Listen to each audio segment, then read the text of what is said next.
Moto plus YouTube channel స్వాగతం.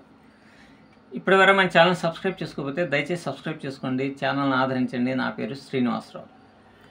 Stock మార్కెట్లో trading చేయాలి, ఖచ్చితంగా ఈరోజు లాభాలని సాధించాలి అని చాలామంది చాలా రకాలైనటువంటి రూల్స్ అండ్ రెగ్యులేషన్స్ అని రాసుకుంటూ ఉంటారు. ఈరోజు ఈ రూల్స్ అండ్ రెగ్యులేషన్స్ కూడా ఎప్పుడు వస్తాయంటే, ఫర్ ఎగ్జాంపుల్ ఈరోజు స్టాక్ మార్కెట్ ఉందనుకోండి, నిన్న ట్రేడింగ్ చేసేసేసి నష్టపోతాం కదా. నష్టపోతాం, ఒక 5,000 10,000 నష్టపోయినప్పుడు ఆ నైట్ బలంగా ఒక పుస్తకం పేపర్ తీసుకొని, తెల్ల పుస్తకం పేపర్ తీసుకొని ఇక రాస్తాడన్నమాట రూల్స్. ఎట్టి పరిస్థితుల్లో 9:30 లోపల ఎంట్రీ అనేటువంటిది కాకూడదు, ఫస్ట్ రూల్. సెకండ్ రూల్, మనం ప్రైజ్ అనేటువంటిది ఇక్కడికి ఇదిగో ఈ మార్క్ దగ్గరికి వెళ్ళినప్పుడు మాత్రమే, లేకపోతే ఈ డౌన్లో ఈ మార్క్ దగ్గరికి వెళ్ళినప్పుడు మాత్రమే మనం ఎంట్రీ అనేటువంటిది తీసుకుందాము అని 2 హారిజంటల్ లైన్స్ గీసుకొని rule number 2, 1 and 2. Rule number 3, స్ట్రిక్ట్గా స్టాప్ లాస్ని మెయింటైన్ చేద్దాం. ఈ స్టాప్ లాస్ లేకపోవడం వల్ల నిన్న మనకి చాలా డబ్బులు మనం గుల్లైపోయాం. కాబట్టి ఈరోజు మాత్రం మనం స్టాప్ లాస్ని స్ట్రిక్ట్గా మెయింటైన్ చేయాలి అని రూల్ నెంబర్ 3. రూల్ నెంబర్ 4, టార్గెట్ని ఎట్టి పరిస్థితుల్లోనూ మార్చకూడదు. టార్గెట్ వెళ్ళేంత వరకు అది స్టాప్ లాస్ అయినా హిట్ కొట్టని, టార్గెట్ని అయినా హిట్ చేయని, ఏదో ఒకటి జరగాల్సిందే. కాబట్టి టార్గెట్ని ఎట్టి పరిస్థితుల్లో మార్చకూడదు. Once target is fixed, we stick on it అని చెప్పేసి దానికి rule number 4. Very good. Rule number 5, ఇది స్మార్ట్ మనీ కాన్సెప్ట్. ఇక్కడ స్మార్ట్ మనీ కాన్సెప్ట్ అంటే ఏం లేదు, risk and reward ratio, balancing of money. మనం 1:3 రేషియో అయితేనే మనం ట్రేడ్ అనేటువంటిది తీసుకుందాము, లేదనుకోండి గప్షిప్ను ఉందాం ఏమైందంట అని రూల్ నెంబర్ 5. ఇట్లా రూల్స్ అన్నీ 10-15 రాసుకుంటాడండి. ఒక్కొక్కడైతే పలాని ముహూర్తం టైంలోనే మనం ఈ టైంలోనే మనం తీసుకుందాము, ఇప్పుడే మంచిది ఉంది కాబట్టి ఆ టైంలోనే మనం 11:05 మంచి పౌర్ణమి, లేకపోతే పంచమి, లేకపోతే దశమి, ఏకాదశి ఉన్నాయి కాబట్టి ఆ టైంలోనే తీసుకుందామని ఇంకొకటి కూడా పెట్టుకుని అట్లాంటి వాళ్ళు కూడా ఉంటారు, మీకు తెలుసా. సో ఈ కాన్సెప్ట్తో ట్రేడింగ్ అనేటువంటిది మొదలెడదామని చెప్పేసి 9:15కి కంప్యూటర్ ముందు కూర్చుంటాడు మహానుభావుడు.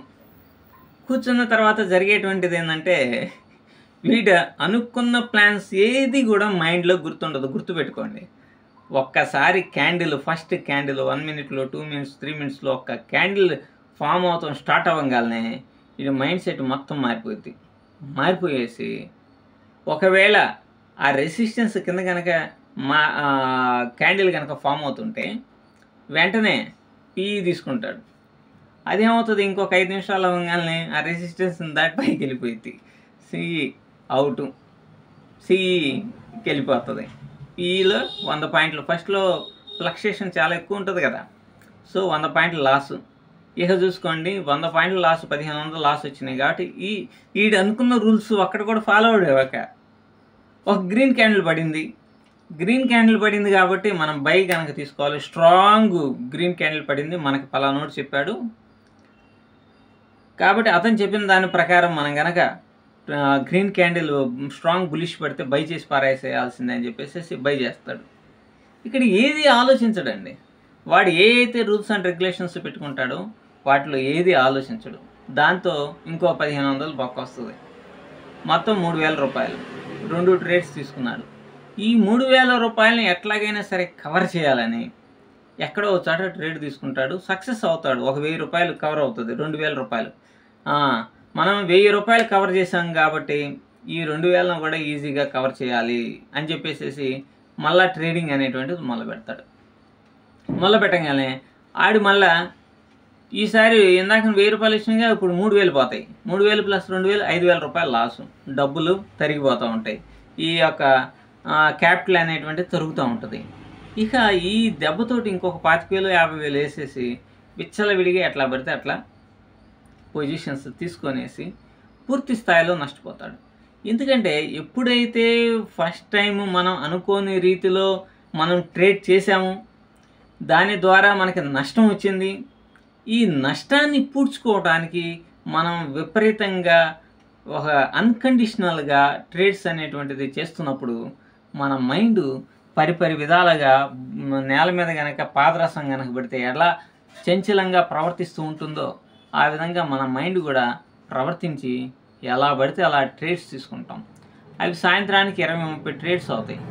ఒక 30 ట్రేడ్లకి బ్రోకరేజ్ 2,000 రూపాయలు, పోయిన డబ్బులు 5,000 రూపాయలు, 6,000 రూపాయలు, మొత్తం 7-8,000 రూపాయలు, 10,000 రూపాయలు లాస్ అనేటువంటిది జరుగుతుంది.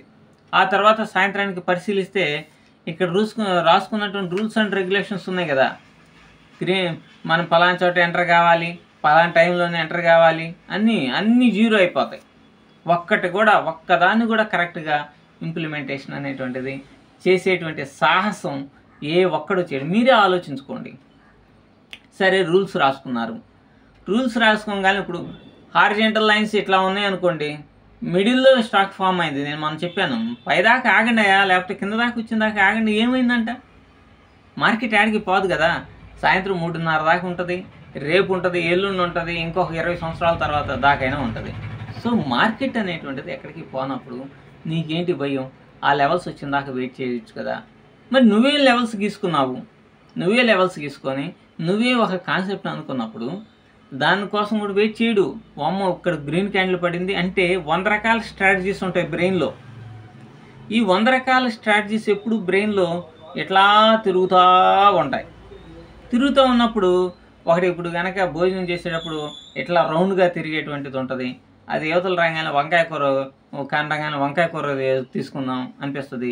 అవతల బెండకాయ కూర ఉంటే బెండకాయ కూర వేసుకుందాం అనిపిస్తుంది. అటువైపు చికెన్ ముక్కలు ఉంటాయి తీసుకుందాం ఉంచుకుందాం అని దీన్ని తిప్పుతానే ఉంటారు. సేమ్ మైండ్ కూడా స్టాక్ మార్కెట్లో ఈ స్ట్రాటజీస్ 100 ఉంటాయి. వీడు 20 కోర్సులు జాయిన్ అవుతాడు. వీడు కోర్సు ఆ క్యాండిల్ పడంగానే ఆడు కోర్సు లాగా ఇది పనిచేసేటట్టుందే అని ఎంటర్ అవుతాడు.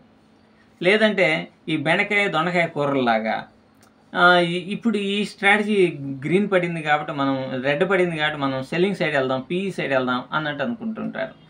సో ఇన్ని రకాలైనటువంటి ఆలోచనలతో కనుక నువ్వు స్టాక్ మార్కెట్లో ముందు కూర్చుంటే నువ్వు ఎన్ని రూల్స్ అండ్ రెగ్యులేషన్స్ రాసుకున్నా ఏంటి ఉపయోగం? ఎటువంటి ఉపయోగం ఉండదు.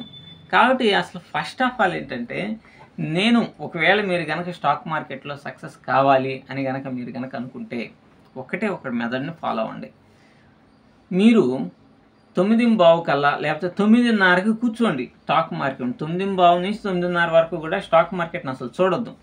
ఏదైనా జరగని కాక మనకు అనవసరం. మనకు కావాల్సింది ఒక 50 పాయింట్లు కావాలి. 50 పాయింట్లు అంటే 750 రూపాయలు కావాలి ఒక లాట్కి. సో మీరేం చేస్తారు? ఫస్ట్ మీరు ఒక ఓపెన్ మైండ్తో స్టాక్ మార్కెట్ ముందు కూర్చోండి. కూర్చొని 9:30కో 9:30కో 10 అవునాయి అప్పుడు కూర్చోండి. అంతేగాని 9:15కి ముందు మాత్రం కూర్చోవద్దు. 10 గంటలు కూర్చొని అసలు మార్కెట్ ఎంతవరకు ఎట్లా నడిచింది. మీరు ఎప్పుడైనా సరే 1 or 2 హారిజాంటల్ లైన్స్ మాత్రమే ఉండాలి. వాటి ద్వారా ట్రేడ్ చేసేది స్టాప్ లాస్ అయినా కానీ టార్గెట్ అయినా హిట్ కానీ మీరు దాని గురించి no worry about it. 2 horizontal lines ఉండాలి. ఓపెన్ మైండ్తో కూర్చోవాలి. అసలు ఏ స్ట్రాటజీలు ఏ రూల్స్ అండ్ రెగ్యులేషన్స్ ఇవన్నీ ఏమవుతుంది, ఒకే ఒక రూల్ అండ్ రెగ్యులేషన్ మనం చెప్పాం. హారిజాంటల్ లైన్ దగ్గర ఎలా ట్రేడ్ చేయాలి అనేది దాని ప్రకారం మీరు ఇది మళ్ళీ డిస్క్లైమర్ అండ్ నేను ఇట్లా చెప్పాను మేము చేసాము రేపు బూతులు తిడతా మెసేజ్లు పెట్టొద్దు. ఇది డిస్క్లైమర్. మీ సొంతంగా మీరు చేయండి. నేను చెప్పేటువంటి దాన్ని ఫాలో అవ్వద్దు. జస్ట్ ఒక సజెషన్ మాత్రమే. చూసుకొని ఓపెన్ మైండ్తో కనుక మీరు కనుక ట్రేడ్ కనుక చేస్తే ఏ కోర్సులు అవసరం లేదు, ఇది అవసరం లేదు. మీరు 2 హారిజాంటల్ లైన్స్ దగ్గర ట్రేడ్ తీసుకోవడానికి ఏ కోర్సులు కావాలి నా పొందా? హ్యాపీగా సక్సెస్ అవుతారు. సో మీరు ఎన్ని రూల్స్ అండ్ రెగ్యులేషన్స్ ఫాలో అయినా, మీరు 10 కాదు 100 రూల్స్ అండ్ రెగ్యులేషన్స్ ఫాలో అయినా ఈ 100 రూల్స్ రెగ్యులేషన్స్ మైండ్లోకి వచ్చి మీరు ట్రేడ్ కూడా చేయలేరు. సో దాట్ మీకు కావాల్సిన ఒకటి 9:30 అప్పుడు కూర్చోండి కంప్యూటర్ ముందు. 2 హారిజాంటల్ లైన్ గీసుకోండి. That's enough. ఇది మీకు సక్సెస్ని తెచ్చిపెడుతుంది, డౌటే లేదు. Thank you.